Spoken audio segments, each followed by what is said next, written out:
Et 150 par an dans l'agriculture, c'est pas grave. C'est comme ça, apparemment ils aiment bien se suicider, c'est pas grave.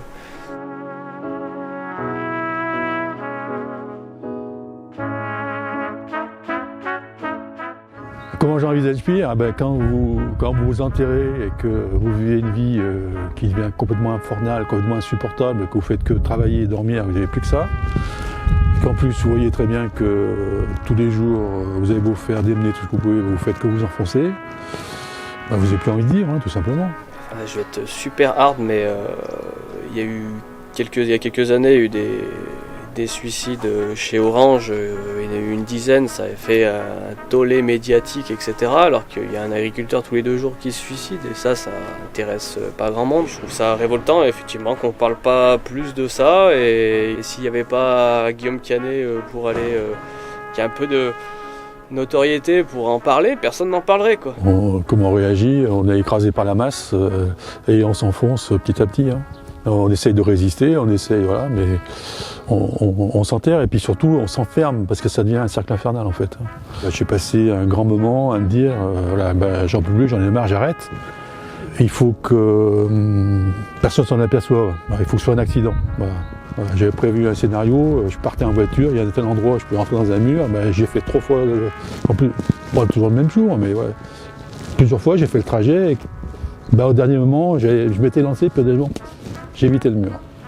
C'est une spirale je vais être dur, mais de la médiocrité. C'est-à-dire que plus on s'enterre, plus on n'arrive plus à réagir. On sait ce qu'il faudrait faire, mais à chaque fois, il faut remettre de l'argent, il faut refaire des ateliers, il faut se diversifier, mais à chaque fois, il faut remettre de l'argent, et l'argent, on l'a plus. Et dès qu'on commence à avoir des difficultés pour rembourser, personne ne va nous prêter, même si on dit, voilà, c'est ce qui nous sortirait de l'ornière, personne ne va nous prêter, étant donné qu'on a déjà du mal. Et en fait, du coup, c'est une spirale de l'effondrement, comme il peut y avoir une spirale dans l'autre sens, mais il faut arriver à reprendre le courant ascendant. Ouais. On a fait des passages qui n'étaient pas faciles. C'était quoi ces passages pas faciles, par exemple? Suicide? Moi, oui, j'y ai pensé, mais je pense que Raphaël aussi.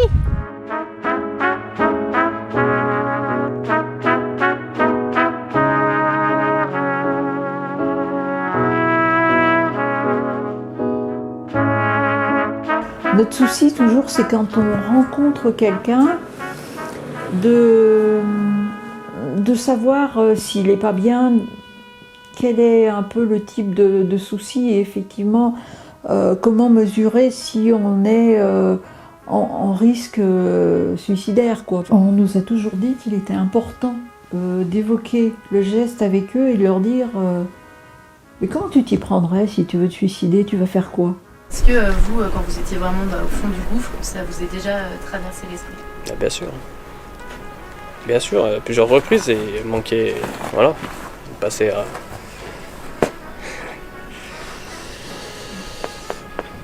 2 petites secondes. Passer plusieurs fois à 2 doigts de la cata.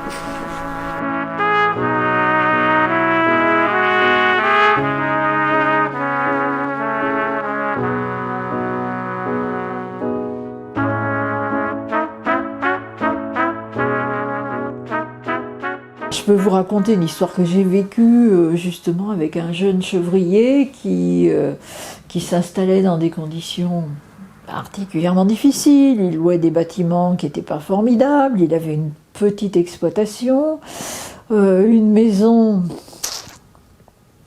un peu louée par un marchand de sommeil qui n'était pas très confortable. Donc dans tout ça, il se débrouillait comme il pouvait. Il s'est découragé. Un soir, il a bouffé toute la boîte de médoc et heureusement, il avait prévenu l'ami qui est revenu le trouver dans un pas très bon état.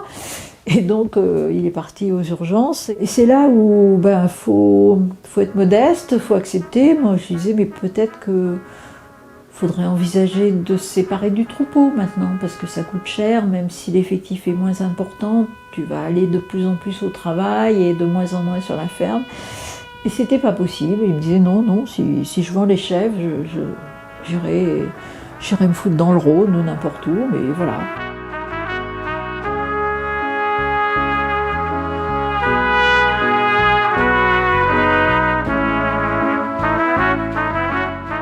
Je me suis réveillé à 1h du matin, Et 4h du matin, pour moi, c'était hors de question que j'aille au boulot le lendemain matin.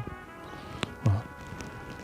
Et comme je prenais des médicaments et que j'avais lu sur la notice que ces médicaments, il ne fallait surtout pas les prendre en cas d'apnée du sommeil, parce qu'il y avait des gros risques, et comme moi j'avais des très très gros problèmes de l'apnée du sommeil, que j'étais appareillé, etc., et ben j'ai pas réfléchi.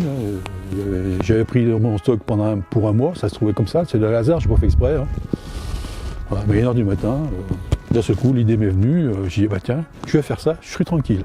Et là, j'étais très détendu, voilà, j'avais trouvé la solution au problème. Donc j'ai pris tous les cachets, j'ai tout avalé, j'ai tout mis, voilà, j'ai rangé le bazar dans la poubelle, je suis allé me coucher, j'ai pas pris l'appareil, je me suis endormi tranquille, et je me dis, c'est fini. Voilà. Donc il y a des gens qui m'ont trouvé le lendemain après-midi, donc je me trouvais à l'hosto, je réveillais 2 jours après, etc.